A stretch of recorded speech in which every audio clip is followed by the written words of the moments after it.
के केलो निर्माण।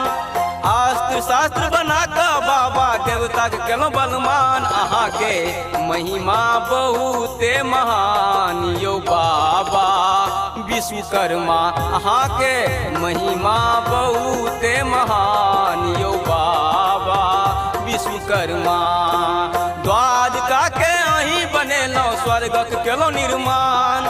अस्त्र शास्त्र बना के बाबा देवता के केलो बलमान। अहाँ के महिमा बहुते महान यो बाबा विश्वकर्मा। अहाँ के महिमा बहुते महान यो बाबा विश्वकर्मा।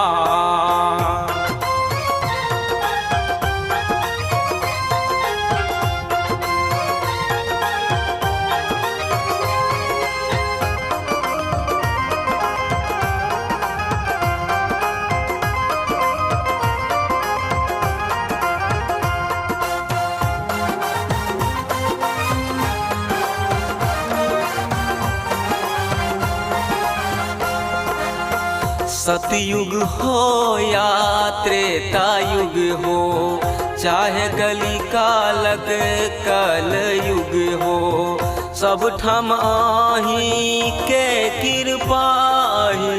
चाहे कतबो अत्याधुनिक हो, चाहे कतबो अत्याधुनिक हो, अहीं के कृपा से चले कल कारखाना भारी।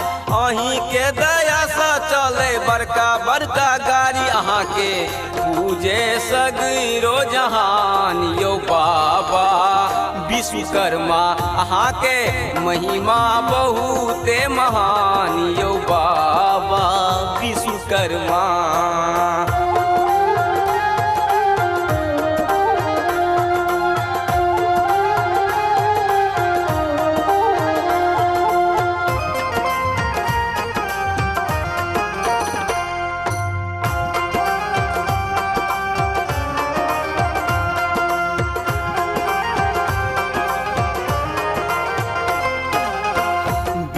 के तार अही बनेलो, स्वर संगीत के ओही में सजेलो। बाबा भोला के त्रिशूल बना कर डमरू आही से हो बनेलो, डमरू आही से हो बनेलो। सुदर्शन चक्र बना कर कृष्ण भगवान के देलो। राक्षस सबके वध करे में अहीं सहयोग केलो। अहाँ करे छी सब हक कल्याण बाबा विश्वकर्मा। अहाँ के महिमा बहुते महान बाबा विश्वकर्मा। द्वारका के अहीं बनेलो स्वर्ग के केलो निर्माण। अस्त्र शास्त्र बना के बाबा देवता के केलो बलमान। अहाँ के महिमा बहुते महान यो बाबा विश्वकर्मा।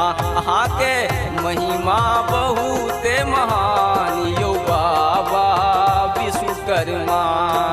द्वारका के अहीं बनेलो स्वर्ग के केलो निर्माण।